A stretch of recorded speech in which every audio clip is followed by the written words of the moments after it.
নমস্কাৰ স্বাগতম জনাইছো টেক লাৰ্ণিঙৰ অন্য এটা ভিডিঅ'লৈ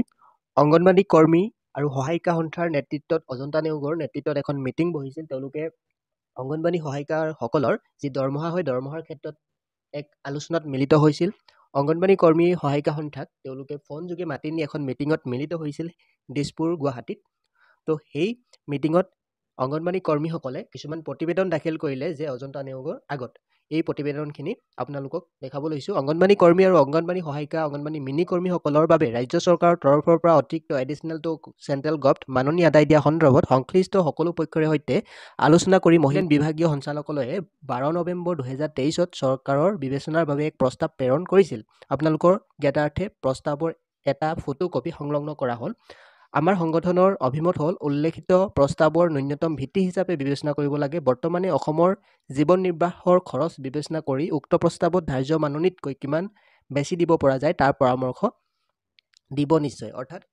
বৰ্তমানে যি অংগনবাড়ী কৰ্মীসকলৰ যি দৰমহা দি আছে সেই দৰমহাতকৈ সেই দৰমহাটো ন্যূনতম দৰমহা বুলি বিবেচিত কৰিব লাগে আৰু তেওঁলোকৰ দৰমহা বঢ়াব লাগে বুলি এই প্ৰস্তাৱ প্ৰথম যি প্ৰতিবেদন হয় প্ৰথমটোত তেনেকে তেওঁলোকে দৰখাস্ত গোটেই লিখি কেনে দিছে তাৰ পিছৰ যিটো প্ৰতিবেদন হৈছে এইসকল মহিলা কৰ্মচাৰীক বিভাগীয় কৰ্মচাৰী হিচাপে স্বীকৃতি দিয়াৰ পৰামৰ্শ মাননীয় প্ৰধানমন্ত্ৰী ডাঙৰীয়াৰ অধ্যক্ষতাত থকা ভাৰতীয় শ্ৰম সন্মিলন 45 সংখ্যক সভাই দি ৰাখিছে তাৰ আধাৰতে গুজৰাট উচ্চ ন্যায়ালয়ে অংগনবাড়ী কৰ্মী সহায়িকাসকলক নিয়মীয়া কৰ্মচাৰীৰ স্বীকৃতি দিবলৈ গুজৰাট চৰকাৰক নিৰ্দেশ দিছে এনেবোৰ যুক্তি বিবেচনা কৰিবলৈ আপোনালোকৰ ওচৰত সবিনয়ে নিবেদন জনালোঁ আৰু অসম চৰকাৰৰ দ্বাৰা স্বীকৃতি দিয়াৰ পদক্ষেপ ল'বলৈ আবেদন জনালোঁ অৰ্থাৎ উচ্চতম ন্যায়ালয়ে যিহেতু গুজৰাটৰ উচ্চতম ন্যায়ালয়ে অংগনবাড়ী কৰ্মীসকলৰ যিহেতু দৰমহা বৃদ্ধিৰ ক্ষেত্ৰত বহুতো পদক্ষেপ লৈছে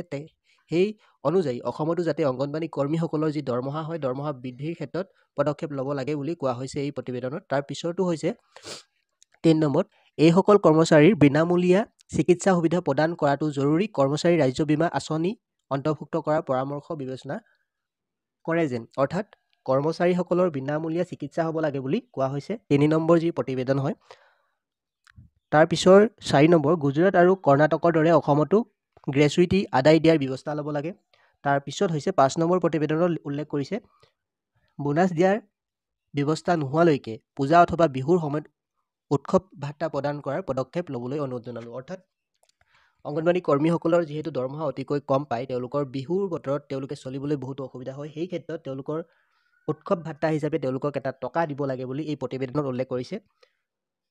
তো বন্ধু বান্ধৱীসকল ভিডিঅ'টিৰ জৰিয়তে ইমানেই জনাবলগীয়া আছিল তো যদিহে আমাৰ চেনেলত আপোনালোকে প্ৰথমবাৰৰ কাৰণে আহিছে তেনেহ'লে চেনেলটি ছাবস্ক্ৰাইব কৰি কাষৰ বেল আইকনটো প্ৰেছ কৰিবলৈ নাপাহৰিব আৰু লগতে আপোনালোকৰ বন্ধু বান্ধৱীৰ লগত ভিডিঅ'টি শ্বেয়াৰ কৰিবলৈ নাপাহৰিব ধন্যবাদ